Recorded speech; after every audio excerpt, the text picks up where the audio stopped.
Naglabas ng bagong pahayag si Coach Tim Cone kung saan itinampok niya si Justin Brownlee. Inilanta din niya mga sinabi ng koponan ng coach ng Latvia na si Luka Banki matapos ang bakbakan sa Olympic qualifying tournament. Sa huli, proud na ibinandera ni Coach Tim Cone ang kanyang frontline sa Gilas, Pilipinas.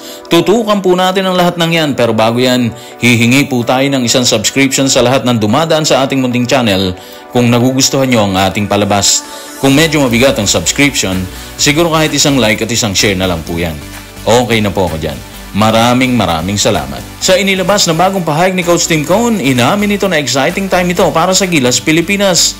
Ibinulalas din ito ang paghanga kay Justin Brownlee. Narito ang report. Tutukan natin ang sinabi ni Coach Tim sa report ni Michael Hugado ng Malaya. Exciting time ito para sa Gilas, Pilipinas ngayon. At yan ang dahilan bakit umaasa kami na mapanatili ang grupo at patuloy na umusad. Si Justin Brownlee talaga ay isang generational import. Wala siyang katulad na may karerang ganito sa loob ng 7 taon. Posible si Sean Chambers, Billy Ray Bates. Pero si Justin talaga ay isang generational talent bilang import at naturalized player na naglalaro din sa atin. Para sa akin, parang wala namang debate talaga sa kalidad ng laro ni Justin Brownlee. Parang kung titingnan mo talaga, kakaiba siya sa lahat eh. Isipin mo nag-champion pa rin siya sa Pilita Jaya. Of course, hindi siya solo doon. Kasama niya buong kupunan doon. Pero sinasabi kasi doon, yung performance na meron siya, yung tigas na pinapakita niya kasama ang buong team ng Indonesia, katulad din dito sa Pilipinas, sa Barangay Ginebra. Pero guys, doon din tayo sa hinahanggan ni Coach Tim na panatilihin ang grupo na sumabak sa katatapos lamang na Olympic qualifying tournament. Isa lang ibig sabihin doon, wala talaga siyang plano na magpalit ng players. Solid dapat ang gusto niya. Kung sino andun sa OQT or yung 14 players na nakalista sa Hanay kasama ang 2 na reserve players na si Japet at si Mason Amos, dapat walang mababawas doon. Yun ang dating sa akin, di ba? At para sa akin, okay na okay pa rin yun. Kasi yung system, alam na ng lahat ng kasama niya. So kung magpapalit sila, mahirapan ulit silang i-mold ang player or players na ipapalit nila. So dasal natin at siguro ni Coach Tim Cone na rin. Di sana yung mga injured katulad ni AJ Edu, Jamie Malonzo at Scotty Thompson, makasama na sana sila sa Hanay sa second window ng qualifiers ngayong November. Malaki kasi magagawa nilang 3 sakaling andun na po sila, di ba? Sa patuloy na pagkukwento ni Coach Tim Cone tungkol sa Gilas, Pilipinas, kung saan may isang Justin Brownlee silang kasama, binulalas na rin niya ang kasiyahang meron din siyang 3 maipagmamalaking Pilipinong sentro. Narito ang kanyang pahayag. Tutukan natin si Coach Tim sa report ni Michael Hugado ng Malaya. Sa pag-evolve ng players at umabot sa puntong ito ngayon kung saan meron tayong 3 pinakamalalaking manlalaro. Meron kaming Phil-Ams sa Gilas, Pilipinas, pero yung 3 naming manlalaro ay purong Pilipino. Si Japet, Junmar at Kai Soto. Actually, yun ang nakikita nating bentahe sa ngayon ng Gilas, Pilipinas kumpara sa dati, di ba? Meron sila ngayong Big 3 sa katauhan ni Kai, Japet, at ang hindi tumatandang si Junmar Fajardo. Dati kasi wala tayong ganito, di ba? Pero meron naman tayong LA, Jason, at of course si Alapag. Pero sa ngayon kasi, makikita mo talaga na sobra yung ginagawa ng malalaking players natin.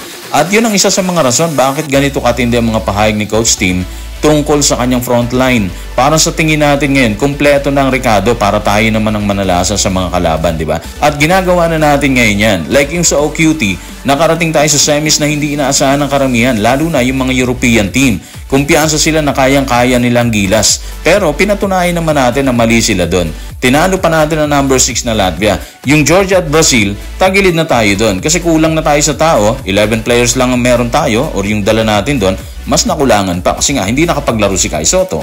Sa pahayag pa rin ni Coach Tim Cone tungkol sa kanyang frontline, isiniwalat na rin ito ang tila hindi niya malilimutang litanya ni Latvia coach Luka Banki matapos silang matalo sa Gilas, Pilipinas. Tanong, ano nga ba ang sinabi ni Coach Luka Banki kay Coach Tim Cone? Tutukan natin ang sinabi ni Coach Tim sa report ni Michael Hugado ng Malaya. Nakakamanghang tinalo namin ng Latvia. Pagkatapos ng laro, lumabas yung si Coach Luka Banki na isang sikat na European coach ng World Cup dito sa Maynila at nanalong best coach ng World Cup. Sabi niya, hindi namin kinaya ang size ng Pilipinas. Okay, so dito pa lang sa sinabi ni Coach Luka Banki, makikita mo na talaga ang halaga ng bigs natin sa international na competition. Ibig sabihin kasi nun, ginawa ng lahat ni Latvia ang paraan para gipitin ang bigs ng Gilas. Pero hindi pa rin sila umubra, di ba? At para sabihin ni Coach Luka Banki yung kay Coach Tim Cone, yun talaga nakikita niya nagpahirap sa kanya bukod sa ibang locals at kay Justin Brownlee. At ito rin yung rason bakit hindi papayag si Coach Tim na alisin or baguhin ang kasalukuyang lineup, lalo na yung kanyang frontline sa Gilas, Pilipinas. Isip niya kasi, subok na sila doon, nakita niya na yung halaga ng merong ganitong kalalaking players sa lineup. So ang gagawin niya siguro is, mas imomold niya pa yan sila, mas bibigyan niya ng magandang exposure ang bigs natin para mas maging competitive pa sila dyan. At kapag meron kang competitive na bigs o frontline, kasunod niyan, aangat ang ibang players. Bunga na naging pahayag ni Luca Banqui na tila isang musika sa pandinig ni Coach Tim, hindi na rin niya ikinaila na yon ang nakaka-excite sa kanila sa kasalukuyan. Narito ang kanyang pangwakas na pasabog. Tutukan natin si Coach Tim sa report ni Michael Hugado ng Malaya. Kung gaano kami kalaki, sabi nila, nahirapan silang i-handle yon. Ibig ko sabihin, ilang beses mo nang narinig yan sa nakalipas na 100 taon sa Pilipinas. At yun naman ang nakaka-excite sa atin. So may dahilan bakit tila nasa Cloud9 pa rin si Coach Tim Cone, di ba? Kasi hindi mo naman talaga naririnig yan dati sa ibang coaches. Yung mga sinabi ni Coach Luca Banqui na hindi nila kinain tapatan ng bigs ng Gilas, di ba? Honor mo na yon, pride mo na yon kasi nakabuo ka ng ganito ka-solid na frontline. Sistema wala pa doon si AJ Edu. Siguro may mas malaking impact ang kampanya nila sa OQT kung kasama siya doon.